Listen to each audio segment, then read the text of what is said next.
Shawn Bland at the Art Center of Wilmington Island. We are so glad to offer a way to stay connected and continue creating art. Check out our new list of art at home kits for both adults and kids, available for curbside pickup and mail order. Keep visiting our Facebook page and website to see the latest options. We will post them as quickly as we can make them.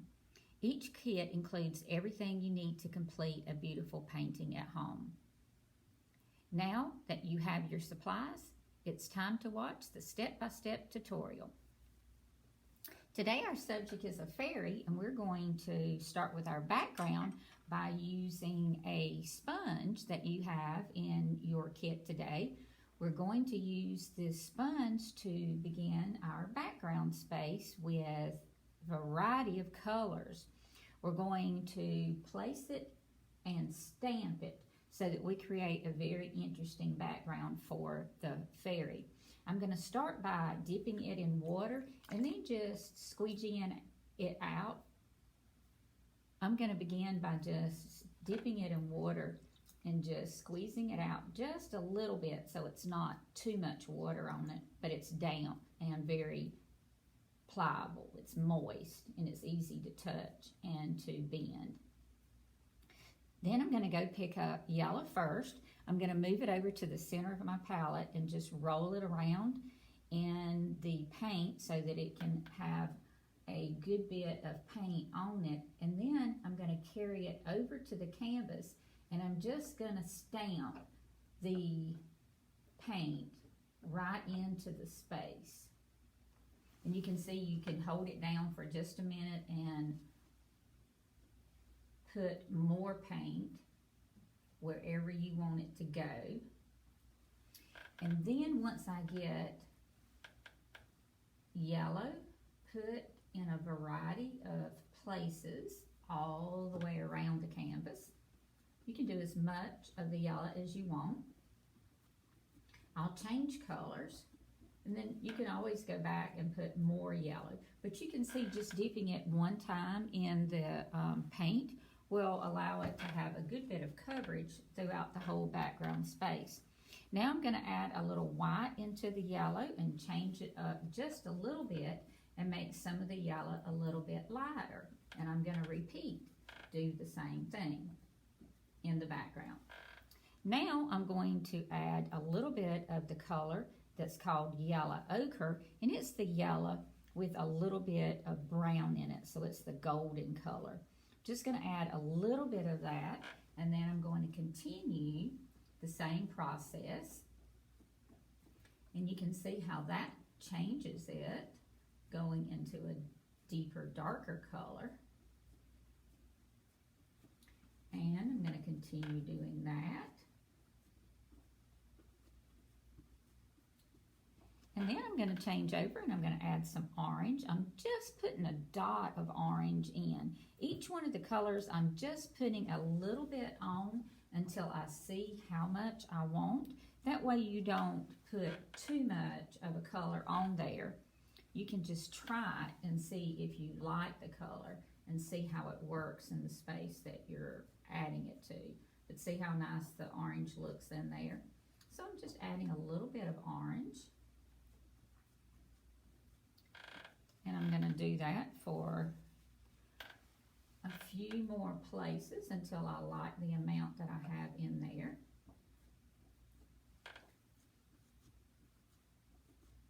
Okay, I like the way that looks. So now I'm going to change and I'm going to start adding a little bit of pink. This is the magenta pink color that's in here. So I'm going to add just a little drop on the tip of the sponge, and then I'm going to add it in. Now at first you can barely see the paint because I've added just such a small amount, but it's there and you can see that the canvas just continues to get covered more and more, because every time you push down onto the canvas you're actually pushing the paint into the canvas teeth, and it really begins to fill up the space. And sometimes you don't have to have a a lot of color for it to still be very important part of the painting. So after we get a little bit more of the yellow done, I'm going to start with a little bit of green. I'm just going to move my sponge around just a little bit and put the green on the other side of it. So if I want to go back and pick up some more of the oranges, I still have orange on one side, and now I'm going to have green on the other side. I'm going to use a little bit of the green to go around the edges at the top first, and then I'm going to go around the corners, and then I'll come around the bottom area in the corners. And you can see now I'm beginning to make the look of ivy or greenery that's coming in. And you can see how interesting that looks for the design. Now, with a little bit of green, I'm going to go in and change and put a little bit of the burnt sienna. Now, the burnt sienna is the brownish color that has a little red in it. And you can see if I put it in the corners that it gives a real sense of drama. It sort of closes in the space around the fairy so that she is not just floating. She seems to be sort of framed into this space. And that's very important. We want her to be important, and we want it to look almost like that she's the center stage, placed center stage, so that she looks like she is performing. You can see how she's just there, all nice and pretty looking. She's got beautiful hair. She's all dressed up. So we're going to play up all that with the color after we get our background space in. You can see she's got a butterfly at the top of the canvas and then one in the middle. So you can go back and we'll put those in with some colors at the very end. Now, if there are any other colors that you really like, you could certainly put those in. I'm going to play up her wings a little bit with this. I'm going to go back to the yellow, and I'm going to add the yellow and the pink and the white together. And then I'm going to come over here, and I want the wings to be very important to the painting, but I don't want them to be more important than she is. So I'm going to do a little bit of detailing in with the sponge so that you'll be able to see and let the wings stand out away from everything else. I want them to really show up. So I'm going to begin to add more orange and more pink. And just go toward the edge of the shape where her wings can be seen. See how they're popping out now because I have that darker orange color. There we go. See, now you can see they really stand out.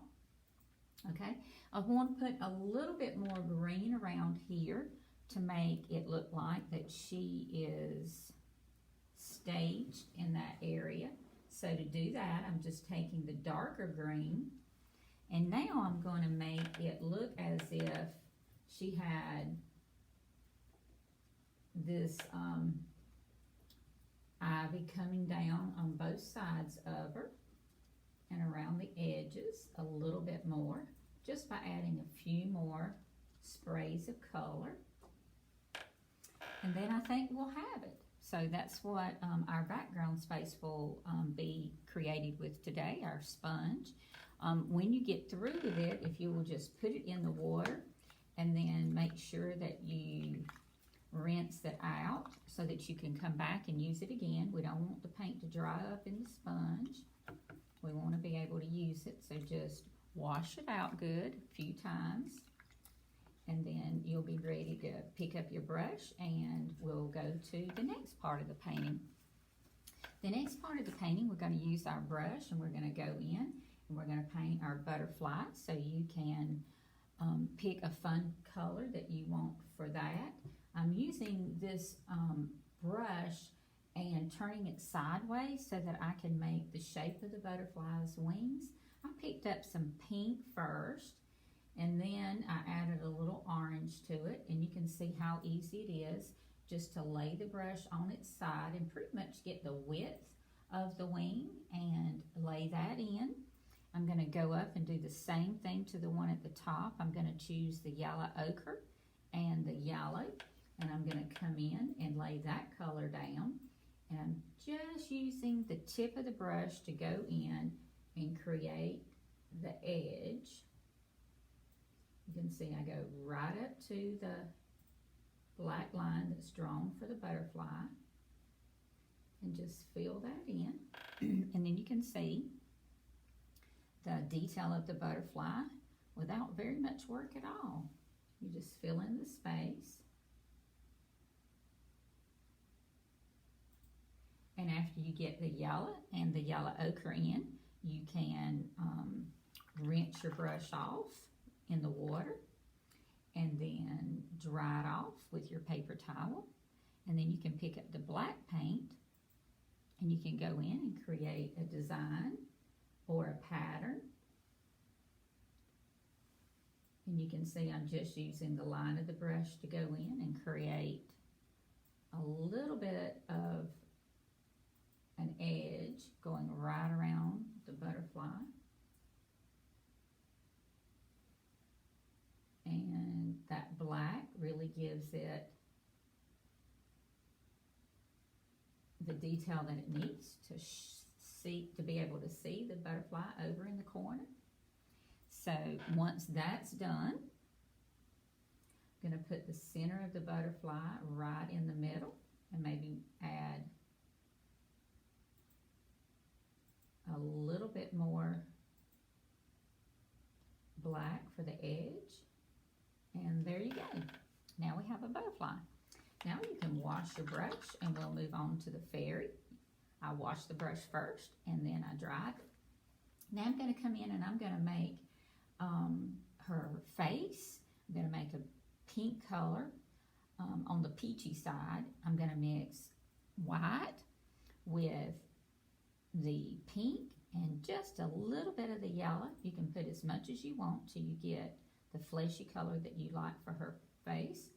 And I'm just going to use the edge of my brush to brush that in.